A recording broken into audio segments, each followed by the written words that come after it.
Bonjour à tous, bienvenue dans le conseil S'invite chez vous, retour sur les points du 25 mai, voici le sommaire.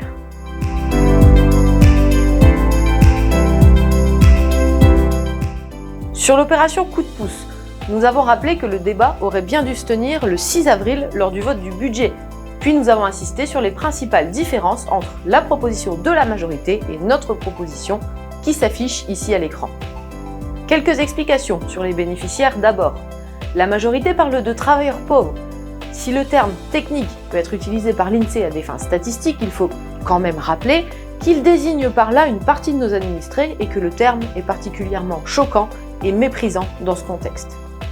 Sur l'énergie, non seulement l'équipe majoritaire n'a pas pensé une seule fois à redistribuer l'argent dans notre économie locale, mais en plus, elle voulait limiter cette aide pour dépenser le chéquier auprès des fournisseurs d'énergie.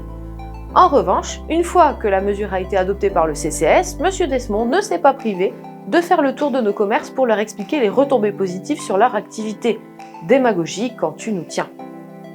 Les critères de la majorité étaient particulièrement complexes. En plus d'être travailleur pauvre et être locataire, s'ajoutaient des conditions complexes de ressources. Notre position, quant à elle, était simple, habiter Oisier. Et enfin, vous le voyez, quand la proposition de la majorité concernait 20 à 25% des habitants, notre proposition, elle, concernait tous les Oisiérois, sans distinction.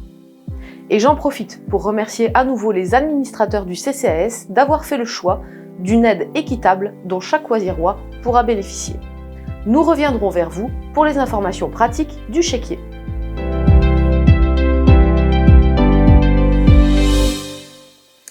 La TLPE, c'est la taxe sur la publicité extérieure que payent notamment nos commerçants. Au moment du débat d'orientation budgétaire et du budget, j'avais pu rappeler notre volonté de pouvoir aider nos commerçants d'une autre façon via une aide de la région. N'ayant pas eu de retour des services régionaux, nous avons proposé que cette délibération soit reportée le temps d'obtenir une réponse.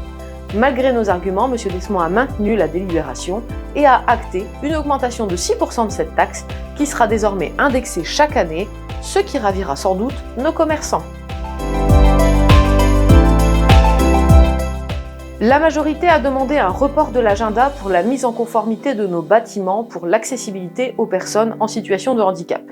Le plan initial, engagé en 2017, se chiffrait autour de 190 000 €, dont les 3/4 avaient déjà été réalisés par l'ancienne équipe municipale. M. Desmond a demandé un report pouvant aller jusqu'en 2026. Le constat, c'est que cette équipe majoritaire n'a même pas su programmer les 30 ou 40 000 € restants, mais qu'en revanche, elle a su, comme par magie en quelques mois, transformer le projet de la place Bordeu pour près d'1 million d'euros.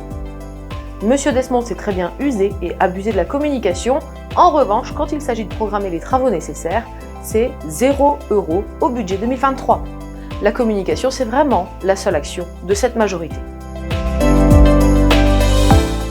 Sur les véhicules municipaux, nous avons proposé que les camionnettes 9 places puissent être mises à disposition de nos jeunes de l'US mineur ou d'autres clubs sportifs qui ont des longs déplacements. Et ceci afin de réparer notamment des injustices qu'on avait repérées sur les primes de classement. En réponse, M. Desmond a simplement passé une délibération pour cadrer de façon générale la location des véhicules municipaux et qui a en plus dû être modifiée en séance suite à nos interventions parce qu'elle n'était pas claire. Encore une proposition refusée qui ne dit pas son nom. Dans le cadre du fameux projet de la place Bordeu, le numéro 1 rue Pasteur, siège du groupe Agir pour Oisier, sera donc racheté par la ville pour être démoli. Ce rachat, rappelons-le, n'a jamais été prévu dans le projet initial. Je le rappelle, celui-ci consistait simplement à remettre un commerce centre-ville. Nous apportons notre soutien à la déclaration que Jacques Michon a pu faire en conseil. C'est pourquoi lorsque le groupe Agir pour Oisier a annoncé quitter le conseil municipal, nous avons symboliquement fait de même.